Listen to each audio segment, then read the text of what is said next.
नमस्कार दोस्तों, कैसे हैं आप?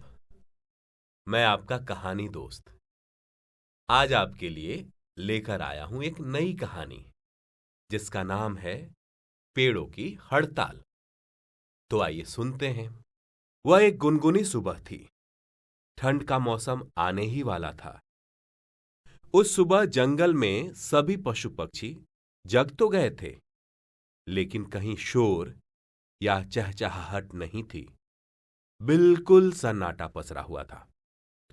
अपने अपने बच्चों को दूध पिलाकर पशु, बच्चों को दाना देकर पक्षी कतारों में चले जा रहे थे। हिरनें सारी दौड़ लगाती, चल्लम पल्लम खिसके हाथी। जंगल में सारे चले जा रहे जैसे चलते हों बाराती। उड़ते मोर पपीहा बाज, सांप गिलहरी भी थे साथ। थोड़े गुमसुम और उदास पहुंचे राजा शेर के पास। सभी जंगल के राजा शेर की मान के सामने इकट्ठा हो रहे थे। थोड़ी देर में शेर मान से बाहर आकर ऊंची जगह पर बैठ गया। सभी ने अपनी अपनी फरियाद की। सबसे पहले पक्षी बोले, ना कोई कोटर ना कोई घोंसला, ना ही बचा कोई हमारा ठिकाना।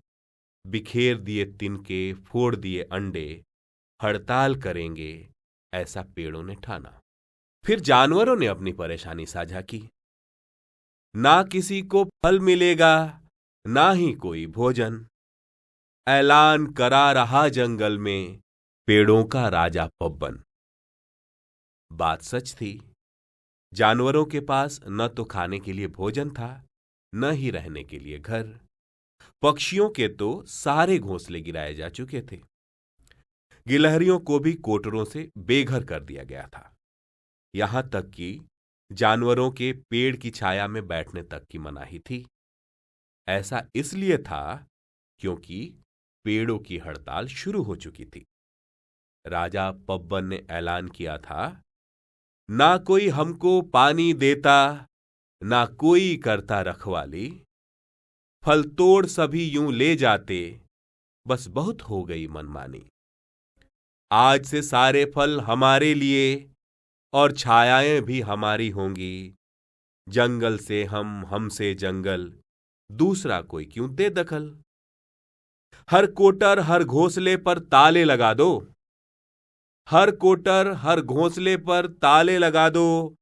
पेड़ों ने हड़ताल की है, ये खबर पहुंचा दो।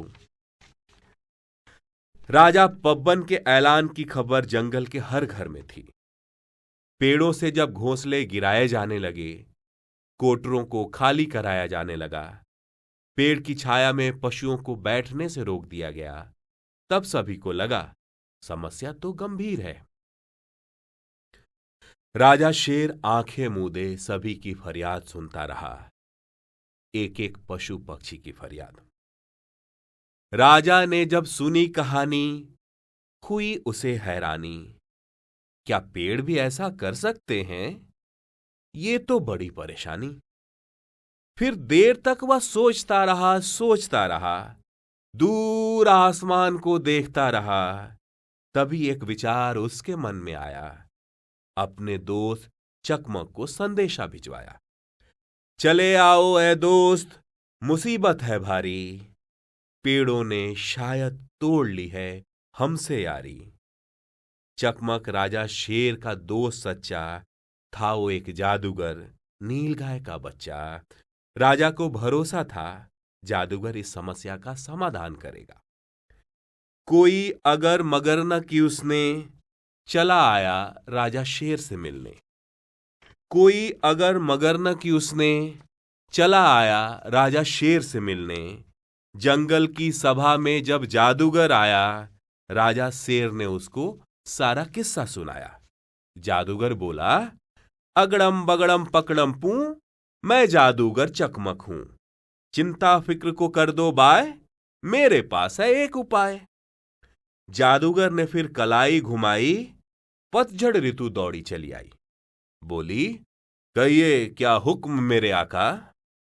जादूगर बोला, जाड़े और बसंत से पहले आजा। पतझड़ बोली, लो मैं अभी आई। पतझड़ बोली, लो मैं अभी आई। पत्ते गिराने के सब औजार ले आई। अब जैसे ही पतझड़ की चली बयार, झड़ने लगे पत्ते हजार। देखते देखते तमाम पत्ते झड़ गए। देखते ही देखते हरे पेड़ सभी उजड़ गए।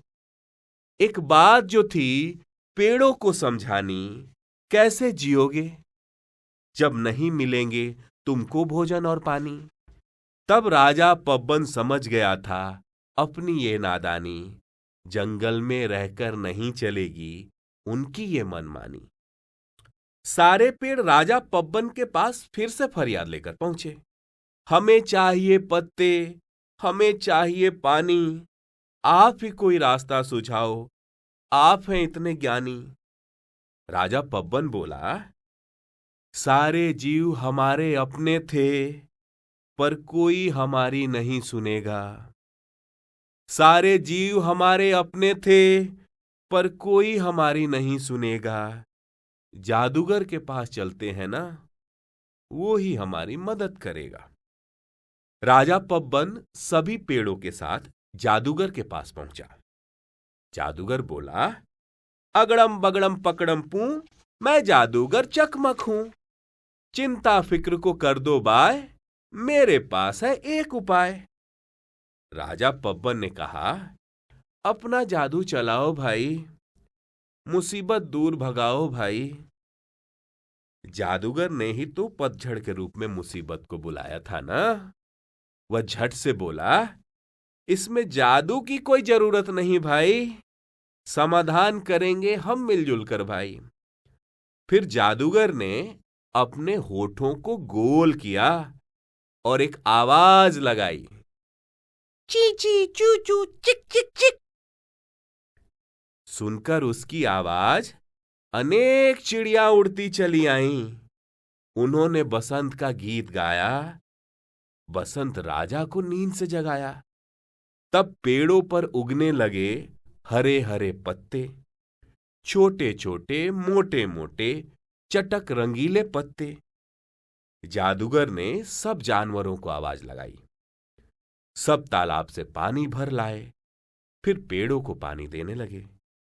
एक बार फिर चारों तरफ हरियाली ही हरियाली छा गई। जंगल के सारे पेड़ हरे भरे हो गए और फूलों तथा फलों से लद गए। पेड़ों के राजा पब्बन ने चिड़ियों को और बाकी जानवरों को फल तोहफे के रूप में दिए। पक्षियों को तो विशेष रूप से उसने पेड़ों पर अपना घोंसला लगाने के लिए आमंत्रित किया। जंगल में पेड़ थे अब हरे हरे। जंगल में पेड़ थे अब हरे हरे। जानवरों से वो ऐसे मिले जैसे दोस्त हों पुराने बिछड़े हुए।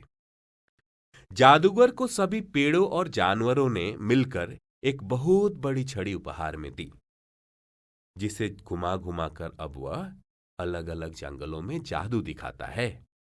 अगड़म बगड़म पकड़म पू, मैं जादूगर चकमक हूं। चिंता फिक्र को कर दो बाय, मेरे पास है हर समस्या का उपाय। तो बच्चों, ये थी आज की कहानी। कैसी लगी हमें बताइएगा जरूर। अगली कहानी के साथ मैं जल्द ही उपस्थित होऊंगा। तब तक के लिए नमस्कार।